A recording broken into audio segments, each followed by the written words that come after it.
Hey guys, welcome to Rivals on the Pitch podcast. Today we're going to go over match week 1 games. We're going to go into our predictions for the match week 2. And we're going to go over the mini league and our little game that we're doing. All right, I'm Randy. I'm Pat. And I'm Alan. Let's kick this off. So welcome to the Tottenham Hotspur supporters supporter group. We're here for your emotional support. Also, for any bandwagons that want to hop on the bus now, we have a little delay, so we have room for more. So if you want to join us on the road to victory, just hop on board. I feel that this is more like an AA, like a Spurs Anonymous. I don't think people actually want to be known that they're Spurs fans. It's week 1, and I cried, but it's okay. You got to get your handkerchief out, bro. A lot of tears are going to be coming your way. 37 more games to go, but we didn't lose, so 37 more to suffer through. Exactly. Let's jump right in. So what did we start with the first game? This was on Friday. Manchester United at home hosting Fulham. The goal did not come very early on. It came on in the second half. Came at the 87th minute by their new signing, Joshua Zirkzee. It was almost a fortunate deflection. I think he did mean to shoot and aim a goal, but the way it just went in, it just seems so fortunate. Yeah, it's a very late goal. If he didn't score, I think someone was right behind him, ready to. I forgot who it was, but they actually swung at the ball, and it was like a cartoon they missed. But it's kind of what I expected from Manchester United this season. Fulham is a good team. I think they've done a lot of good transfers, made a lot of moves, and they fortified their position here. I think they're going to be moving a little bit more towards the middle of the table, a little bit higher possibly. But I think Manchester United, you saw what this season might be with them, and I don't know. And those jerseys were awful, but I'm sticking with my previous opinion with them. I still did not like them anymore after seeing them on the pitch. I mean, to me, I just feel like it's the preseason just carried over into the regular season, like the way they were playing. I just feel like this is what we're going to see from now on from Manchester United. Maybe getting the last minute winners, playing ugly soccer, finding a way to win, but it's nothing that reminiscing of a regular Manchester United team, the Man U of old. Yeah, it kind of does feel a little bit kind of like they're just picking up where they left off last season, right? Whenever they won, it wasn't convincing. It was just barely there. And when they lost, you could kind of tell exactly why. Everything that didn't work during this win, the reason why they wouldn't get pick up any points last season. It really does feel like that. And I kind of believe, this game kind of shows it that I don't think Erik ten Hag is the one for them. And I mean, for us, it's good. Keep him on as long as you want, but I don't think he's going to take him anywhere. I know they won a cup last season, but I think too many teams make too many improvements, and I know it's early, and I'm going to have that same, excuse that it's early in the season, but for them, I think they did, like you said, they did pick up where they left off. Yeah, I think Randy and I praised Erik ten Hag for kind of staying on and having that trust within himself, I guess, to continue, where you think most coaches would kind of accept that it's not working and then move on. But at the same time, I mean, how many coaches did Manchester United go through? And you would just think, why not just stick with somebody for a little bit longer and actually watch it develop? You know what I mean? That's true. Yeah, but then again, how many did they interview and they rejected them? Nobody wants to join this Manchester United team, the coaching staff. So I think you were left with your best option was with Erik ten Hag. For the time being, I guess nobody wants to see how it's going to be under new management, under new owner. Maybe this is like a feeling out for other coaches, just in case, which I believe Erik ten Hag won't survive the year. It gives them an idea of who they're dealing with. So they're spending money this season in the transfer window. So that's good to see for other coaches who are wondering how much they can get away with when buying players and stuff like that. So it's a good view. But he's spending all that money buying his old players back, and yeah, it's almost like he's trying to recreate that Ajax team that went far into the Champions League. But I don't. It's like it hasn't been worked out. Yeah, the reality is that no one had heard of this guy before that Ajax team. So I'm sure it a lot of credit goes to him for having done what he did with that Ajax team. But at the same time, Ajax, it's not like they were just some little tiny team. The Netherlands doesn't have a ton of heavy hitters, so Ajax is really the one. So you can kind of take it both ways. But yeah, like I said, I had never heard of this guy prior to that Ajax team that he had. Yeah, same. Never heard of him before. So yeah, let's move on to the next game. Next game was on Saturday, very early in the morning, 7:30 Eastern time. Alan, I think it was like 5:30 for you. If it's an 8 o'clock game on the East Coast, it's 5 o'clock here in good old El Paso, Texas. Maybe not as comfortable as Randy might have expected it to be, but I think overall Liverpool did dominate for the majority of the game. Ipswich did look lively in the first half, but it looks like it didn't last much more than that first half. I'm just thinking, Ipswich are playing at home. They're used to it. You got the fans riled up for them to be back in the Premier League. I think, the fans carried them a bit in the first half. I was a little terrified because, it was still 0-0, but, Ipswich, they did well.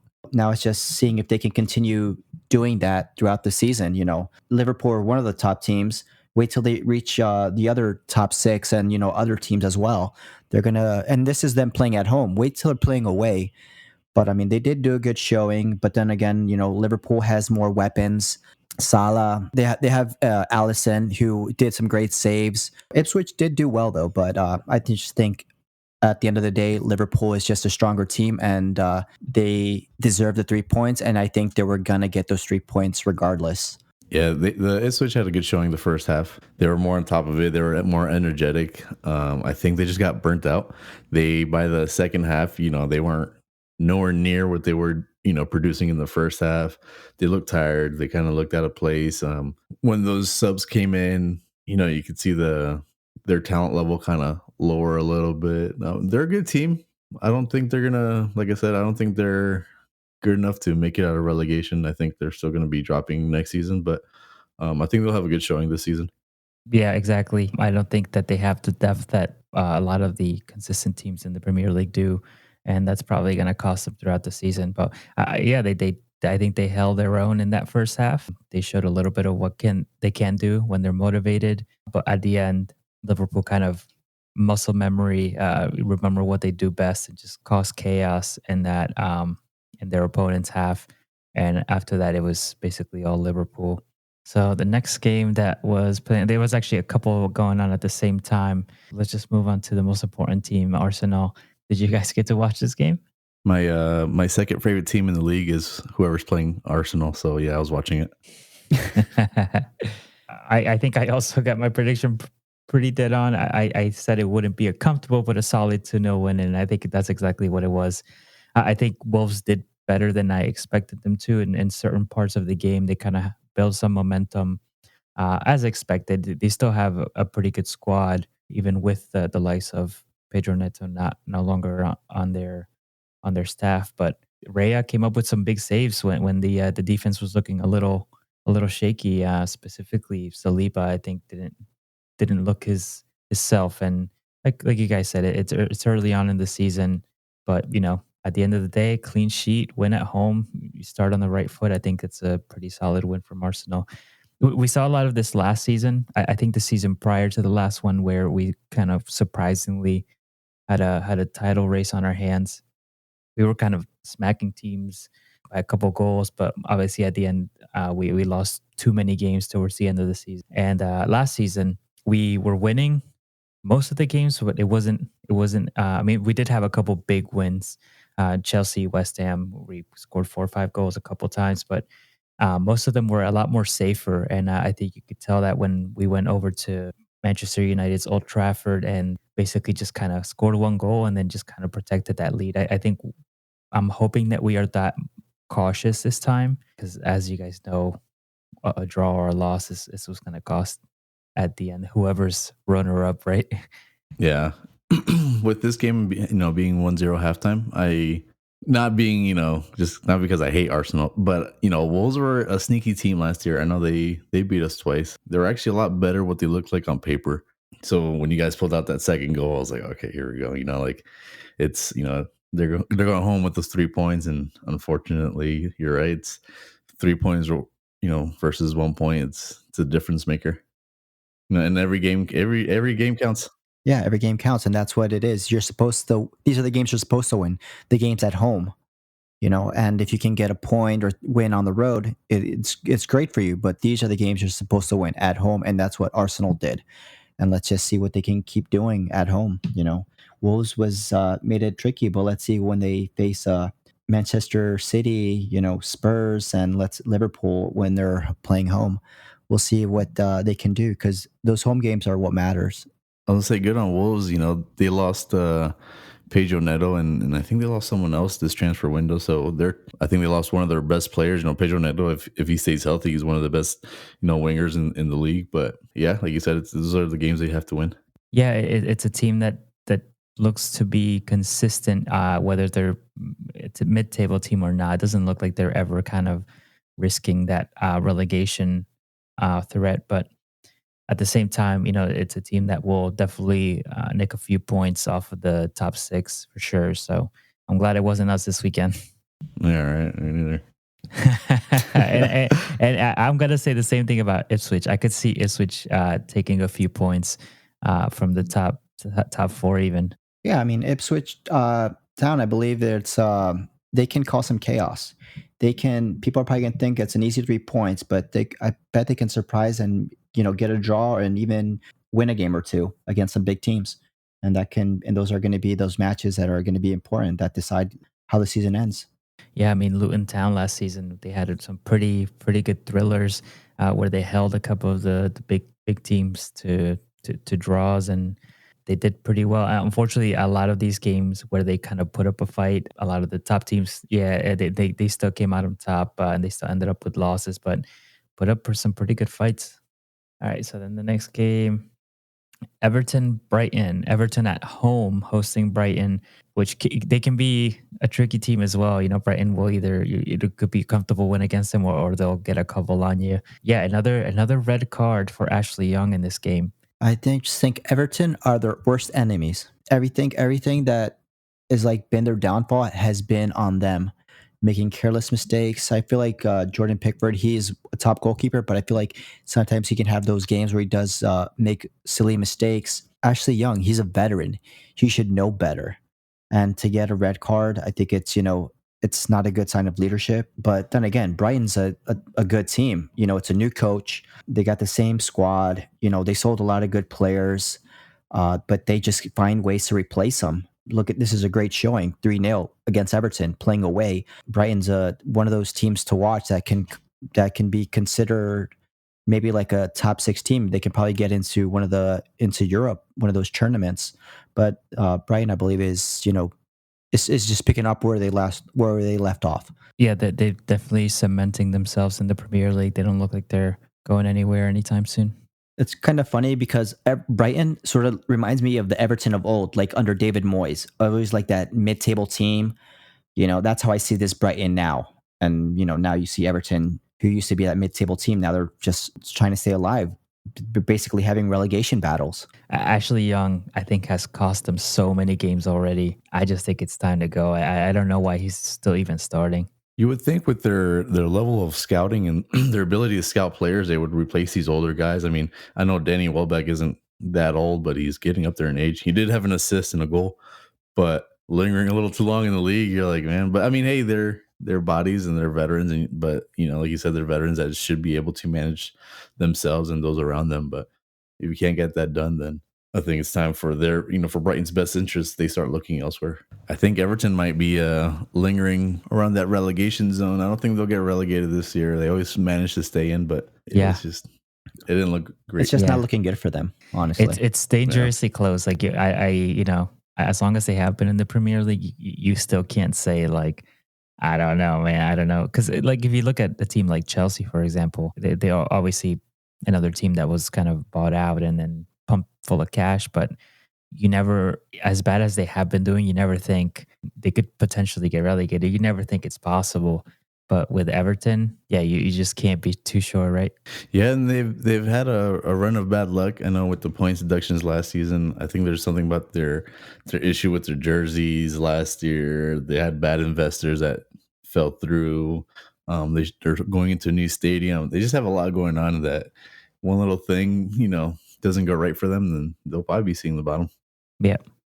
All right, so moving on to Newcastle. This is not super exciting game, but however, Newcastle at home do come out on top, even though they were handed a red card. at the 28th minute. Joelinton scores at the 45th. I actually didn't get to watch this game. I just watched the highlights. But yeah, good on Newcastle. Is this something that we're gonna see again? I think last season we missed out on that performance that they had on the 22-23 season, where they kind of presented themselves on the Premier League stage as a top 6, top 4 team. And this win kind of shows a little bit of that, a man down, and they still managed to pull it out of the bag. Hey, you saw part of this game. Southampton did have a few missed opportunities, so they were very close to actually taking this one home. But yeah, good on Newcastle.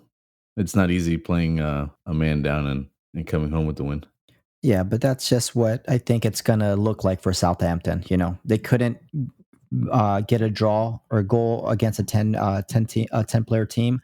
Like I said, I think this is one of the teams that I voted to get relegated again. And I think this was just a good, showing of that they're not going to be able to stay up. Well, yeah, for sure. It didn't look like they had any. If they're playing, this is how they play against a 9-man team or a 10-man team, I should say. Yeah, they're going to get blown out the water a few times. They had plenty of time to at least get an equalizer to do something. But if they weren't able to, then I just think it's going to be a long season for them. Yeah. All right, moving on to Nottingham Forest against Bournemouth. Bournemouth now without their top man, Solanke. Probably would have scored in this game. A very open game, but it ends at 1 point shared. Where did you guys put both Nottingham Forest and Bournemouth on your predictions? I have Nottingham Forest staying, I think, with a full season under Nuno. Nuno is going to play very defensive. He's going to be, what most of those teams in the bottom of the table do is they try not to lose games. They rather not lose and try to win, get as many points as they can, enough to stay in the league. And I think Nuno's going to be able to do that. He's Premier League proven with the Wolves. Bournemouth, I have him a little bit higher than Forest, even though they did lose Solanke. They're not bad with scouting themselves. So I think I have them a little bit higher than Forest. I think I would say Forest, I could put them at like 16. Yeah, just 15. teetering on that edge. I Yeah. mean, they'll be safe enough. I'd probably have them like the same, 16 or so. Yeah, but I have them in. I think they'll be here next season. Same with Bournemouth. I don't think they're going anywhere. Like for me, I believed we already went all over the teams: Ipswich, Southampton, and I actually picked Nottingham Forest to go down. They didn't have a good showing last season. They basically survived, but I just believe they will see relegation. And I mean, Bournemouth are doing well. I think I agree with Alan. I probably have them at 16, 17, or safely avoiding relegation. I think I had Forest in the relegation zone and Bournemouth coming out of it, but I guess we'll see. And what a game this was. West Ham at home against Aston Villa. Final score, West Ham 1 and 2 to Aston Villa. Did you guys get to watch this game? I didn't. I actually wanted to because I thought this was going to be one of the better games of the week. Onana. What's his name? Onana. But yeah, seeing him score early on, and it's like, man, we should have, for that price tag he had, I wish we would have gone for him. I mean, that's what we need to strengthen, is that center defensive midfielder. And the pull that Unai has, he's converted this team, and he has a pull because Onana was rumored to go to a lot of teams, and he could have easily gone to a more consistent top 6 team, right? Because Aston Villa hasn't necessarily been there for a long time. But for him to choose Aston Villa, he must have really believed in the project and believed in Unai's success, and that he could continue to do that with Aston Villa. An outstanding player at Everton, and he's showing his quality again in an even better team. I just think West Ham. I mean, this game, I feel like it could have been like the game of the week, because you got West Ham, who's got a top coach. He was a coach for the Spain national team, for Barcelona. He's dealt with these types of players. He's dealt with, this pressure. And West Ham actually had a pretty good transfer window, in my opinion. They got some good players for free. They made some great transfers. They still have Lucas Paqueta. And, I just think you need to give him a little more time to get used to, to gel, to get chemistry, to let him do his work, magic. West Ham should be maybe like 8, 7. I believe they should be higher up with the team they got. I think this is just a good showing from Aston Villa to pull away, to get an early goal, to find a winner, and while playing away. think West Ham's a team to watch for. Yeah. Did you hear the story behind Juan Duran? Yeah. He was, I guess he was rumored to go to West Ham, so he was putting on his story. He was putting up the hammer sign, and then he scored during this game. And I guess he apologized to the fans and told them he's not going anywhere. But he's I think we'll see more of him, especially for Villa. He had a good showing in La Copa America for Colombia, and I think that just gives him confidence to play a little bit better here in that league. Yeah, I definitely did hear that story. I saw the picture too. I think it was he went live and he kind of held up the hammer gesture. Funny how life works. So, Alan, just to bring it back. So you're not getting this jersey of his. So wait, it's changing now. Yeah, No. So I wouldn't, because it's Aston Villa.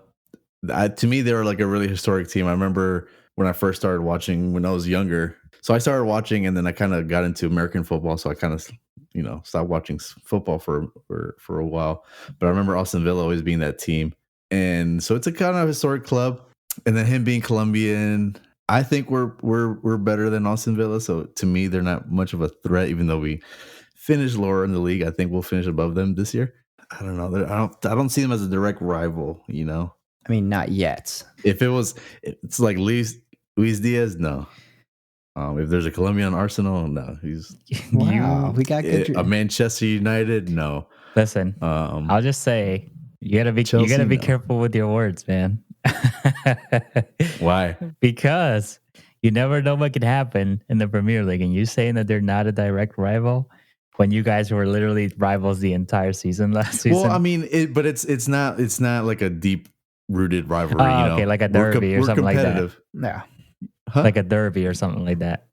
Right. Like we're competing against them for sure, but we're not. I don't see this as a deep rooted rivalry, at least in my eyes.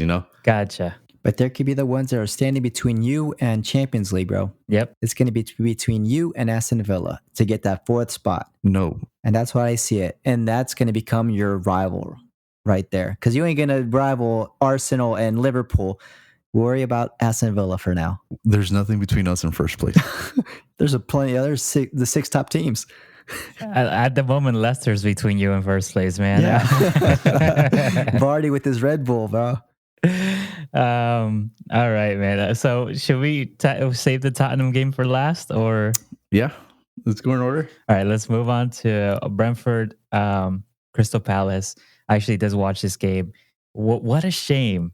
What a shame. Eze scored a banger of a free kick, something that should have been a cross into the box, and he goes right for the near post. The goalkeeper isn't getting anywhere near it. Hits the post and goes in, and right before he goes in, referee blows the whistle for a foul in the box, and it gets called off. But man, what a strike that was, and what a shame that he's still there. I mean, good on Crystal Palace, but man, that guy deserves a better stage.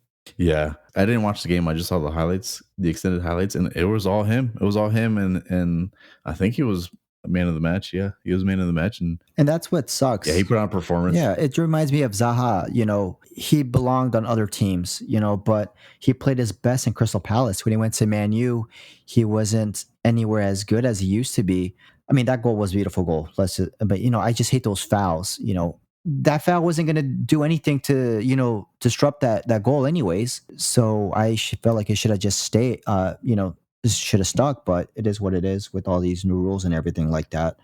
But I just feel he is above Crystal Palace. I mean, there's still time in the transfer window. We'll see what happens. I mean, I will say the whistle did blow before it went in. I think it would have hit harder had the goal gone in. There's a celebration, and then VAR checks it, sees the foul in the box. So it does come before. I mean, I didn't think it was going to go in. I thought that was going to go out wide. So, but that's the game. It is a shame. And like I said, I did watch this game. Crystal Palace looked better, in my opinion, than Brentford. And Brentford still came out on top. And Bomo and Wissa just... Wissa? Yeah, Wissa. They're pretty good at attacking players. I don't think... I've heard a rumor that Ivan Toney might be heading to Saudi. So... I honestly think they can do without him just fine.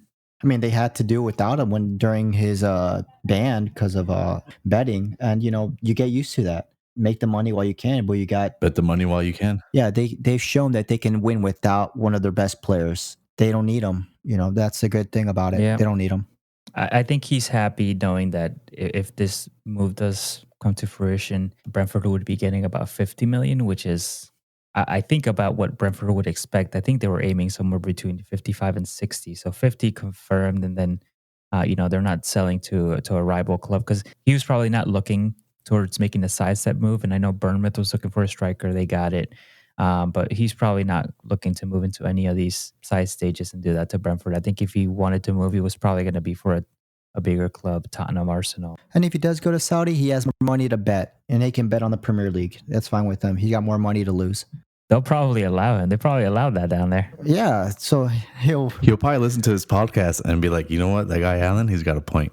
My money's on Tottenham. Yeah, yeah, right. What is he gonna do? A parlay? Good luck. And then he'll triple his money, and he'll be the richest soccer player ever. Oh, good. Because he said, you know what, he has a point. Said no one. All right, so next game. This was a fun one. It's almost a little frustrating, actually. Chelsea at home, first home game of the season against the current champions, Manchester City, ends in a 0-2 win to Manchester City. Goals from Erling Haaland and Mateo Kovacic, and previous Chelsea player who did not celebrate after his goal, which was a wonderful goal, by the way. Yeah, this was a hell of a game. He made that Chelsea midfield look ridiculous. And you know how much money is in that midfield? It's funny, but not funny how Chelsea's operating, with the amount of money that they've put into that squad. And to see this type of performance, it's funny. It's I don't know. I would hate to be a Chelsea fan right now because they're just witnessing their club just go to shambles. Yeah, and they're getting it done by an ex-player of theirs. It sucks. I remember seeing this video. It's like the team with 115 against the team with 115 charges. That's what it looked like. I think Chelsea still needs time to get things settled with all these new players that they keep bringing and stuff like that. They just got to stop.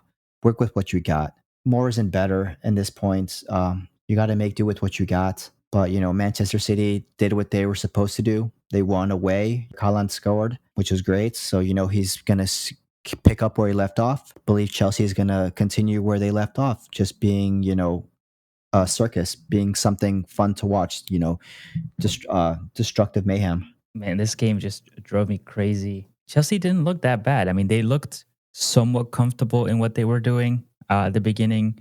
They pressed City. They didn't make it comfortable for them to get into their game. And they had quite a few chances, but Nicholas Jackson up top, that dude is lacking all sorts of confidence, and he's also lacking all sorts of patience and concentration. He was offside so many times in that first half. If I was your manager, I would have taken him off at halftime just to make a point to him because he had so many clear chances, and it being onside wouldn't have impeded him from getting the chances that he did get on by being offside. There was one he even scored, and he was just, when the ball was bouncing around, he was just like offside the entire time. Like, dude, what are you doing? It's something so simple, and I think that's what Chelsea was missing. They were just little things that just need a little bit tightening up, things that need to be kind of worked a little better, and they could probably get back on track. It didn't look that bad. To lose to Man City, who just won the Premier League, 2-0 is not that terrible considering everything that's going on at Chelsea currently. But they played. I saw that they played Lavia, who's a defensive midfielder. They played Moises Caicedo, who's a defensive midfielder, and they played Enzo Fernandez, who's a defensive midfielder. Enzo was playing a little higher up the field, and he did not look comfortable doing that. He didn't look comfortable kind of sitting with the ball behind him. Yeah, I think Lavia was the best defensive midfield player out of all three of them. And I just think that it needs a little bit of sorting, but it goes to show, you know what I mean? You're playing all three because you're high price tag, big transfers, and at the end of the day, you probably just need one of them, maybe two, but having all three on the pitch was not working out. At the end, Mateo Kovacic, he shows them how it's done. He controls that midfield in Rodri's absence, and he scores the goal that basically puts the nail in the coffin. And like you said, it was Jackson was up front. So I think that is where you guys think Chelsea has to spend their money on, is in a forward, a proper forward. You have the money. You've shown it by giving all these 7, 8, 9 year contracts. what you need is a proper striker, and which what they got in the transfer window with João Felix. We'll see. I mean, I'm not really sold on him because he was there before on the loan. I don't think he's the answer, but I believe he's a better option than what they have now. Yeah, I mean, even back then when he was a loanee at Chelsea, I think he was still one of their best players. So I think that's probably what they're looking forward to. It's a little bit of someone who knows what they're doing, who knows their trade well. Yeah. Like you were saying with Nicholas Jackson, Raheem Sterling, he's that veteran. I mean, to me, I know there's rumors that he's going out. He's someone that could bring that experience, kind of control those forwards, And then with Man City, there, you had Kyle Walker and John Stones on the bench. So who knows if they were playing their strongest, starting 11 too against Chelsea. So I don't think it was that close. I think if Man City really wanted to and if they had to, they would have made some changes and never ran away with this game. But like you said, Raheem Sterling, he has experience, but he's not that vocal leader. He's not someone you're gonna like. If you were to say something, I wouldn't, follow. He's not. I need like a Diego Costa, like before, or Lampard or Drogba, someone that you're gonna, when he speaks, you're gonna listen to. I don't see Raheem Sterling doing any like that, even though he has experience. You don't have to be that vocal leader either. You could also lead by example. But we'll see. We'll see what Felix brings to the team. And then Modric didn't even play. Yeah. So who knows what's going on here? Yeah. I mean, like I said, I think they'll take time. I think Chelsea by the end of this season, they'll have their shit together, and I think they'll get better. Yeah. I mean, last season they were creeping up on us. They finished 6th, but like I said, I think if they would have kept with Pochettino, I think they would have.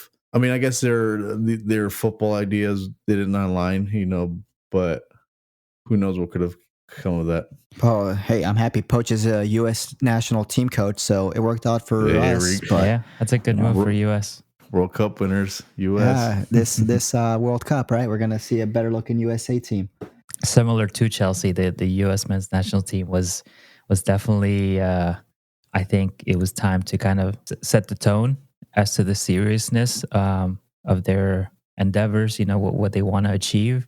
They want to be taken as a serious nation at the next World Cup, and I think this was probably the best step they could have taken. I'm going to Pochettino. I don't think this is a downgrade for him because it's not another club manager role. So I think this is going to be a good one for him. I think he's got the experience to manage a young squad, which the U.S. currently has. And you've seen what he's done with Spurs, with Dele Alli, the young players. So I'm having high hopes for him with the U.S. men's national team. Yeah, me too. I'm excited to see what comes of that. Moving on to the last game, which was just yesterday. We're recording today on Tuesday, so this was on Monday, 3 p.m. Eastern Time. 1-1, Leicester at home. I believe we should let Alan go first because he was. I think you were saying Spurs were going to win 2-1. What happened, Alan? I mean, we were just a goal behind in my prediction. I actually said 3-1, which we could have been 4-1 if our 60-some million dollar signing or $60 million euro, pound, whatever it is, signing would have just finished. If he would have just finished, we would have been 4-1. Stephen Cooper, before this match, he said it's not. He said something along the lines that it shouldn't be a bad thing that they're just playing to stay in the league. And then it showed when they were playing, they parked the bus on us. There was like 8 defenders in the box. And once we scored, it just seemed like they didn't. I don't know. We controlled that whole game from start to finish. There was maybe a few minutes with after they scored that the tempo kind of changed, but we gained it back with our once we did our subs. But it's just like they didn't want to lose. Like it's kind of how I mentioned before. They didn't want to win, but they didn't want to lose, and they were comfortable just sitting back there. What they did that we didn't do is that when the opportunity came, they finished those opportunities. They had, I think it was like 2 or 3 opportunities, and they finished one, and which ultimately led to them, tying the game and taking home a point. But we just couldn't do it.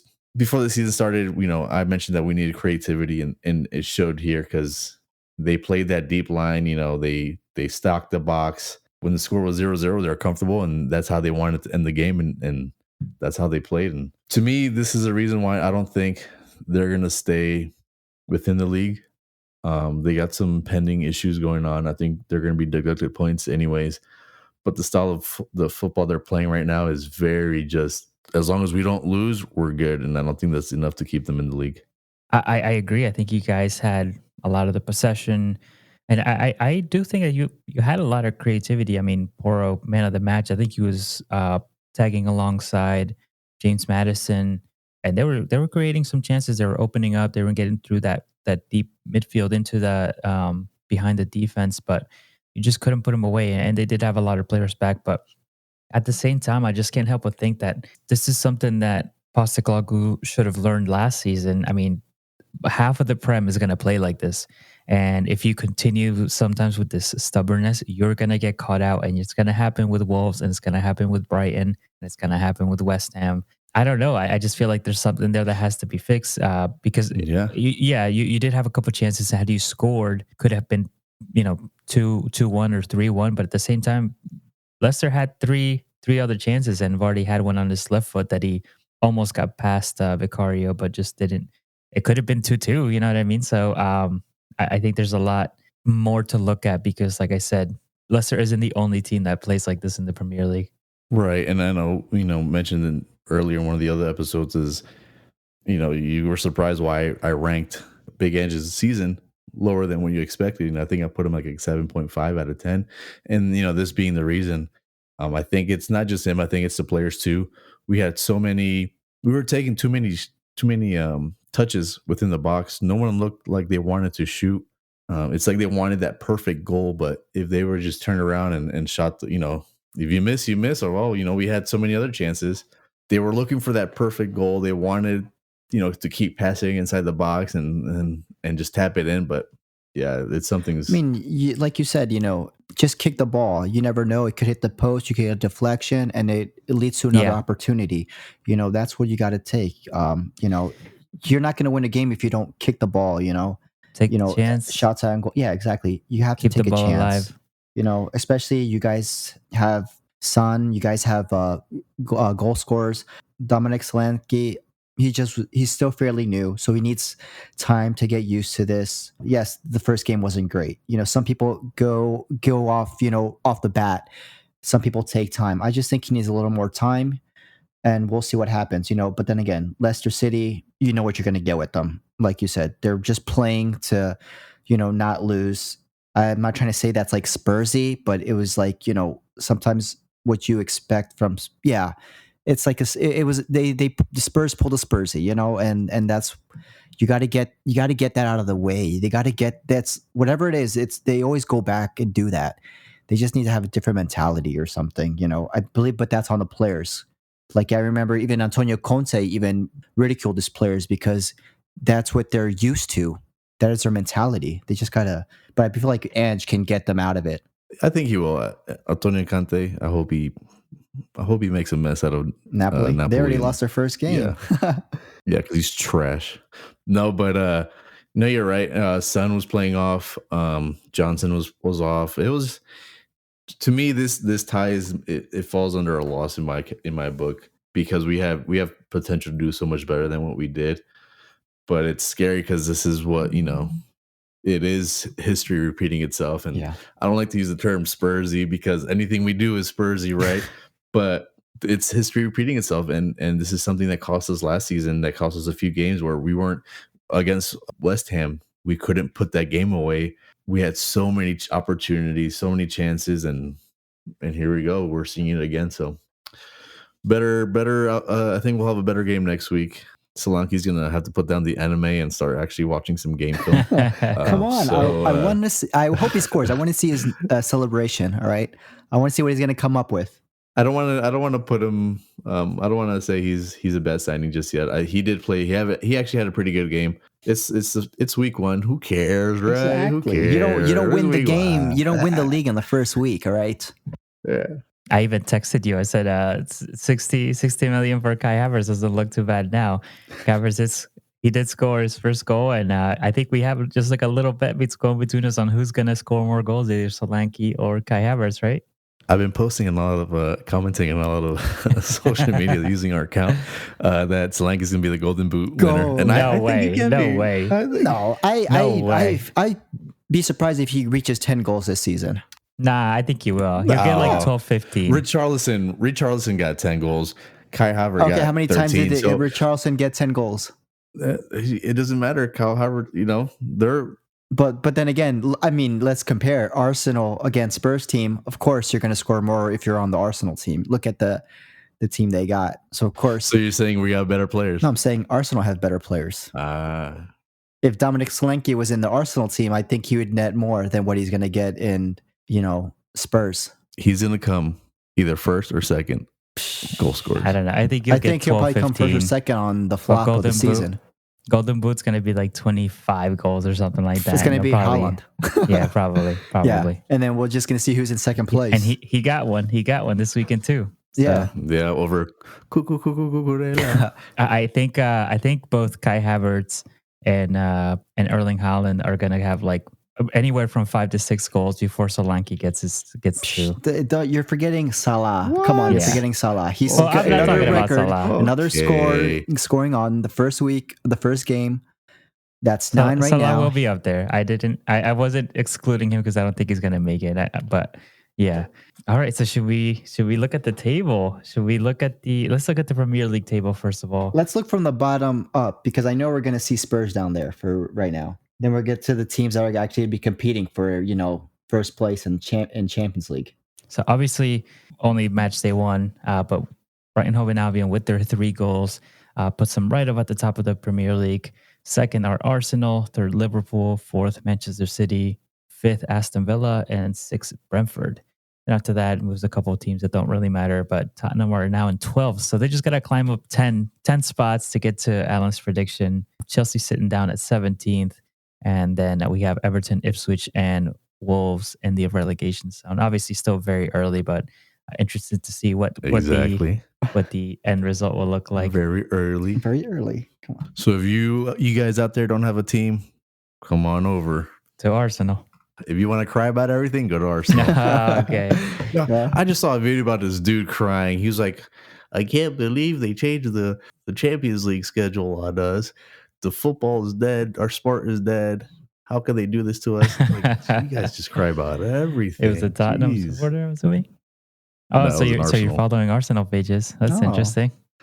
It was because it was on this account. And I was like, geez, okay. How many Arsenal pages did you follow? That's all. I opened it up. Oh, please. I opened it up. It's like Spurs Army, Spurs News, Spurs TV, Spurs. It was like the Spurs Miami women. Arsenal Supports Club. Sports Handicap. Like, dude, the West Virginia Arsenal supporters. And I was like, bro, you've never even been here. Arsenal for women supporters, whatever. All right. So let's look at the mini league. So as it stands, Randy, you got the correct winner for your game, Liverpool against Ipswich.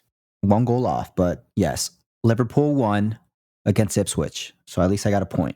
So you get 1 point. Arsenal won 2-0, which was my prediction. So I get 3 points for that one. And then Alan, you guessed a 3-1 victory over Leicester. And it was a 1-1 draw. So you get nothing zip for that. When it comes to the Chelsea-Man City game, yeah, Alan. So Alan, you guessed a 2-1 loss to Chelsea, which was, you got the right winner. Man City won, so you get a point. Randy, I was 2-2 draw. 2-2. So you did not get that one, so you get 0 points for that, which keeps you at 1. And I had guessed 3-1 to Man City. I got the winner right, so that's just 1 extra point for me. That puts me at 4. Top of the league, and you guys are tied for last place, basically. It's alphabetical, so Randy's last. Okay. Wow. Fair enough. All right. Let's do a goal difference. All right. So let's take a look at our predictions for next week. So we got some pretty good games. For match day 2, we have Brighton versus Manchester United. Brighton coming off of that 3-0 win over Everton, and Man United getting that lucky, close to the end of the game goal. So we'll see how they hold up. I think this could possibly expose them. What do you guys think? I think Brighton takes this one. I think so too. Especially with a new manager that hasn't had much playtime. I think that benefits him because teams are still trying to figure him out. Yeah. I think that's going to work to their advantage. But like I said, Man United didn't look that great against Fulham, which I think is a lower team than Brighton. So I think Brighton's going to take this one. I believe so that Brighton is going to take it as well. Man U is going to be playing away. If they didn't play that well at home, how do you think they're going to play away? I think Brighton is, they got the momentum, 3 goals. They will win against Man U. And I just think it's going to be a rough night for Manchester United. Okay, so now let's move on to Saturday, 10 a.m. Eastern time, be 8 a.m. for you, Alan. You'll be watching this game, I'm sure. Tottenham hosting at home, their first home game against the Everton that now has to travel without Ashley Young after that red card. What's your prediction for this one? My prediction is 3-0 Spurs with the win. I think they're going to recoup and just going to identify what happened. And he's very vocal, and I think he's going to get to these guys, and I think he's going to turn this team around and have a good performance here against Everton. What? Hat trick from Solanke? Yeah. Put your money where your Golden mouth Boot is. winner. Yeah, we'll see, right? That'd be a good start. So, I think that's a more believable at home. I think they'll get a good earful of things to have to fix from Postecoglou. So that's a believable win. Everton obviously very fragile after that recent loss at home, traveling to Tottenham. That kind of have that. They want revenge, I'm sure. Yeah, and I think my score prediction isn't just based off what Spurs' performance is. I think Everton just has a lot, especially losing some of their players. I think they're going to be in a bit of a rut. But I mean, they always seem to pull something out, but I think it's not going to be just yet. Okay. Just out of curiosity, where do you guys think Man City versus Ipswich Town will end? 5-0. Manchester City is going to be playing at home. I just think it's going to... You got Haaland. He's going to score for sure. And depends if you want Phil Foden playing as well. I think it's going to be a long night for Ipswich. Sorry, but 5-0 for them. Easy win. Yeah, I see this as a 3 or 4-0 for Man City. I think the pace that they have, and Ipswich, like I said, they might have a good 25, 30 minutes, of good football in the beginning, but I don't think they're going to last. Yeah, I agree. I think this is going to end up being a massacre. I think Ipswich Town, if they're lucky, they'll get one, but it'll be one after City's 3 or 4. But good luck to them.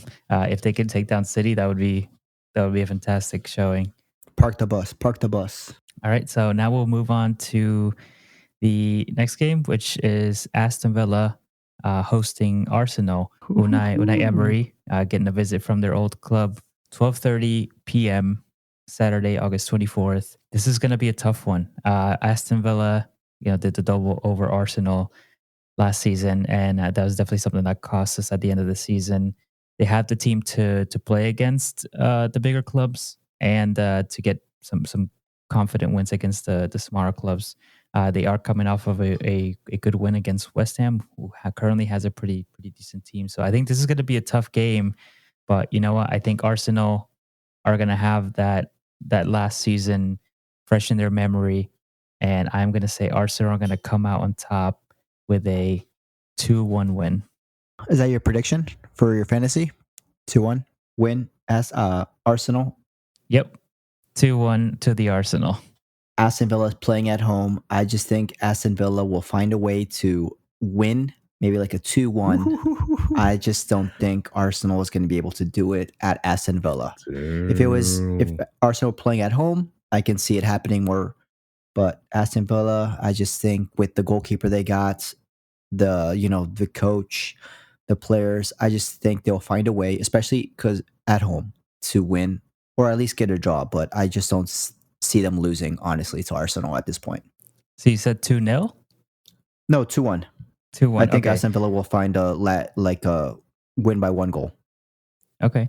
So can we confirm that this is going to be our highlight game of the match day? Yeah, let's do it. I'd say so. Bing, bing, bing, bing. Let's move on to Alan. Then where do you expect this game to end? It's probably gonna be like 30-0. I think Aston Villa, coming off that win, high confidence. Like I said, they did make some moves on the Onana. I think he'll probably score another one, but I think it's gonna be a draw. I think it's gonna be a 2-2 scoreline. I was tempted to go there, but you know what? I just think Arsenal are hurt. They're hurting. I think they probably got a good scare from the Wolves. They don't stop crying. What? They're crying again? They don't stop crying. Oh my God. Arsenal doesn't stop crying. What happened now? Man. Hey, listen. When you fall down, you got to pick yourself back up, and we're doing that. We're doing that this season. We have to play last game of Saturday. Oh gosh, we have to play away. Oh my god. Okay, who's Mr. Oh, we suffered a lot of injuries last season. We were the top. Hey, we we did. were top, wow. top Stop crying, 10 right? injuries. Those are stats. Those The are stats. stats. Those are. No one's ever hurt You can their look 'em up, you hamstring can as Google much them. as our team player has, and it really hurt. I don't want to hear it. You can Google So it. you said 2-2, Aston Villa 2, Arsenal 2, Yeah. right? Okay, All cool. right. And yeah, and All I right. say 2-1 Aston Villa. All right, so let's move on to Randy's game. So on Sunday, August 25, 11:30 a.m. Eastern Time, we have Liverpool, Arne Slot's first home game with Liverpool Against Brentford. against Brentford. Yeah, so Randy, where do you see this game finishing? We're going to continue with the win. Anfield is hard to. It's a hard stadium to play at for our opposing opposition. I just think it's going to be a 3-0 game. Yeah, I said it last week as well, but I believe it's 3-0. We're playing at home. You know, the fans, they're just another. It's another thing. The atmosphere is different, and it's Brentford. You know, I just think it's going to be too much for them. I believe Liverpool should be. It should be an easy win. I believe 3-0. Okay, I'm jotting you down for 3-0. You sure? 3-0, yes. Go. It's like 3. Alan's thinking Spurs are gonna, reach second place. Come on, mine is more believable than his. That's true. That's true. Mine is more believable. I think you're underestimating Brentford a little Yeah, bit. I agree. I think they beat Crystal Palace with a shining Eze. I think they might put up a bigger Crystal fight Palace, than you but they're expect. playing at home. Anfield is different. We have more firepower. I mean, I'm giving Brentford. I believe they're a good team. I just think Anfield, playing at Anfield is just different. You get a different Liverpool. The fans, they rile you up. They motivate you, and it's just different. And I just believe it's going to be 3-0. You sound like Trent Alexander-Arnold, where he's like, it means more. It does. So with Ipswich, I remember one of their goals. 2 of their goals came from mistakes from Ipswich. Now I don't think Brentford and their experience it's gonna be the same. And I don't know. I think not that Slot's gonna get exposed in this particular game. Like I said, I don't know. I don't think At the same time, you say, I don't think he's yet to be exposed. And I think there's when is it going to happen? Because there's going to be a point in the season where you're like, that's the weakness. That's the weakness in that team. I feel like it might be an away game where we're going to find out the weakness. Right now we had a good preseason. I think playing at home, you're not going to see the weakness, but I feel like maybe an away game or against a top team, the weaknesses might show up. and then you'll end up 4th. Right. Well, we're going to end up above Spurs. Put that down. All right. So right before the Liverpool game on Sunday, there's one more game that I think would probably be pretty fun. 9 a.m. Eastern Time on Sunday, Wolves at home hosting Chelsea. Obviously, Chelsea coming off of that 2-0 loss at home to Manchester City. Wolves looking like a team that could have gotten a couple against Arsenal, maybe 1 or 2. They're playing pretty well. So where do you guys expect this one to end? I honestly think Chelsea will learn from their mistakes. They should have João Felix in. I believe he's going to start. It'll be a tough game, but I do believe that Chelsea should somehow pull out a victory. It might not be pretty, but they should be able to win this game. I mean, it sucks. Wolves are playing home. I believe they'll give them a tough fight, but I just think Chelsea has a lot of firepower. They have like 4 benches. They got to have someone who's going to be able to be a game match, winner or decider, and I just think Chelsea will pull it out somehow. I think kind of the same. I think it's gonna be a really close match. No, I think it'll be either likely that'll be a tie or Chelsea taking the victory. But I think Chelsea might squeeze one out and have like a late score. Yeah, exactly. But yeah, I think this is going to be one of those games where if it clicks, Chelsea could this could kind of propel them into a better season. If they don't, I think things could start kind of falling apart even more. But this is the right game to kind of get yourself back on track. Obviously, hosting the defending champions is is not easy, but Wolves is going to be tough. But this is the kind of opponent that you should be getting a win against, Right. if you're going to be that team that you expect to be. Top 6. Chelsea should be fighting for top 4 with the amount of players that they have, the quality that they have, and their more recent history, that they should be fighting up there. So this is a game where you can, if you get a confident win out of this, you can set your season straight. Yeah, that's momentum, and that's what Chelsea needs. They need momentum. They need to get the fans behind them somehow. An away win helps. All right. So I think we have covered everything. All right, and that wraps up episode 5. Thank you for listening and tuning in. We're excited about the season. Looking forward to a great set of games next week, match week 2.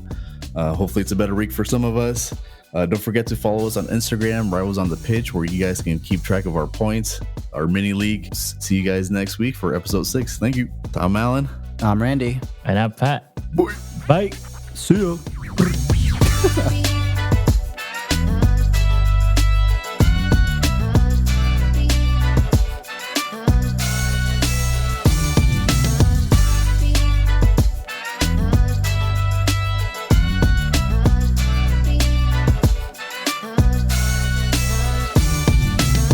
Welcome, guys, to Rivals on the Podcast. I mean, fuck. I'll save it that one. Word.